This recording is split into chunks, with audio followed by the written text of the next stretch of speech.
प्रिय मित्रों, आप सभी पर जगत के पालनहार भगवान विष्णु, धन की देवी माँ लक्ष्मी जी की असीम कृपा बरसती रहे। पौष मास के कृष्ण पक्ष की एकादशी को सफला एकादशी के नाम से जाना जाता है। धार्मिक मान्यता है कि इस दिन व्रत और पूजन से जातक के सभी कार्य सफल होते हैं। हिंदू धर्म में प्रत्येक माह में आने वाली एकादशी तिथि का विशेष महत्व है। यह दिन जगत के पालनहार भगवान विष्णु जी की पूजा अर्चना के लिए समर्पित माना जाता है। धार्मिक मान्यता है कि एकादशी के दिन व्रत और पूजन से सुख समृद्धि का आशीर्वाद प्राप्त होता है और साधक को सभी दुख का और पापों से मुक्ति मिलती है। पंचांग के अनुसार पौष मास के कृष्ण पक्ष की एकादशी की शुरुआत 25 दिसंबर को रात्रि 10:29 पर होगी और पंचांग के अनुसार उदया तिथि के अनुसार सफला एकादशी का व्रत 26 दिसंबर को रखा जाएगा। समापन इसका 27 दिसंबर को रात्रि में होगा। सफला एकादशी का व्रत विधि पूर्वक करने से व्यक्ति को सभी कार्यों में सफलता प्राप्त होती है।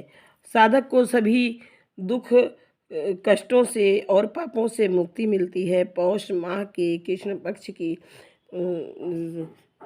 पक्ष की एकादशी तिथि को सफला एकादशी के नाम से जानते हैं।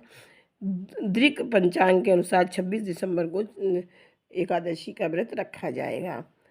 ओम कृष्णाय वासुदेवाय हरये परमात्मने प्रणतः क्लेश नाशाय गोविंदाय नमो नमः।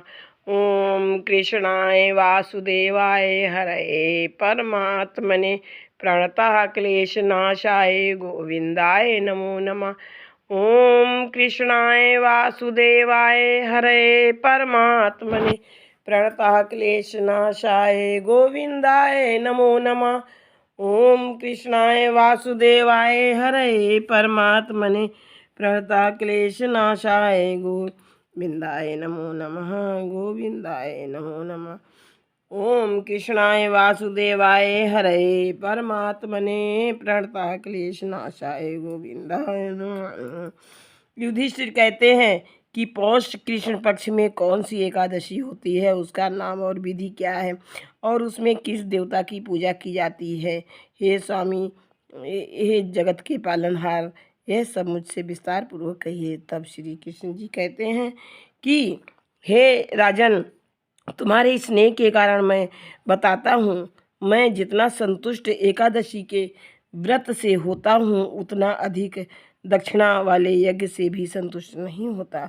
इस कारण संपूर्ण यत्न से हरिवासर एकादशी का व्रत करना अत्यंत लाभकारी है। हे राजन, पौष कृष्ण पक्ष में द्वादशी से युक्त जो एकादशी होती है, उसका महात्म्य एकाग्रचित से श्रवण करना चाहिए। हे राजन, सब महीनों में जितनी एकादशियां होती हैं, यद्यपि उनमें भेद न करना चाहिए, फिर भी इस एकादशी की और भी कथा सुनो। अब मैं लोगों के हित के निमित्त पौष की एकादशी की विधि तुमसे कहता हूँ। पौष कृष्ण पक्ष की एकादशी का नाम सफला है। इसके अधिदेव नारायण हैं।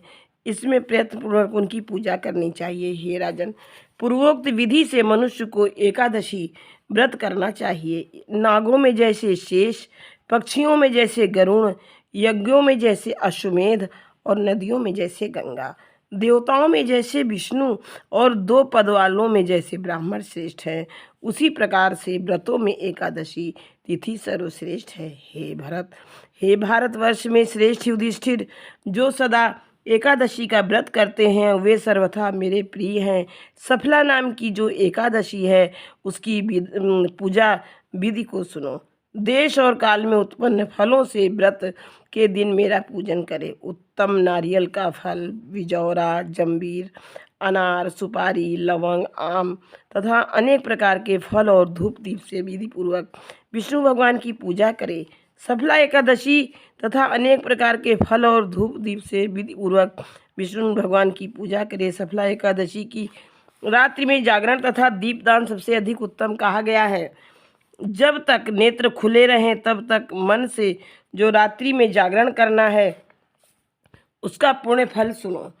हे राजन, उसके समान ना तो यज्ञ है, ना तीर्थ है, और ना इस लोक में कोई व्रत है, क्योंकि 5000 वर्ष तक तपस्या करने से जितना फल प्राप्त होता है उतना फल सफला एकादशी के व्रत करने से होता है। हे राजन, अब सफला की कथा सुनो। सफला की कथा इस प्रकार से है। माहिष्मत राजा की चंपावती नाम की पुरी प्रसिद्ध थी। उस माहिष्मत राजा के 4 पुत्र उत्पन्न हुए। उनमें ज्येष्ठ पुत्र महापापी, दूसरों की स्त्रियों से रमण करने वाला और सदा वेश्याओं के संग में रत रहने वाला था। इस भांति उस पतित ने पिता के उस द्रव्य को नष्ट कर दिया। नित्य कुत्सित वृत्ति में लगा रहता था, ब्राह्मण, वैष्णव और देवताओं की निंदा किया करता था। तब माहिष्मत राजा ने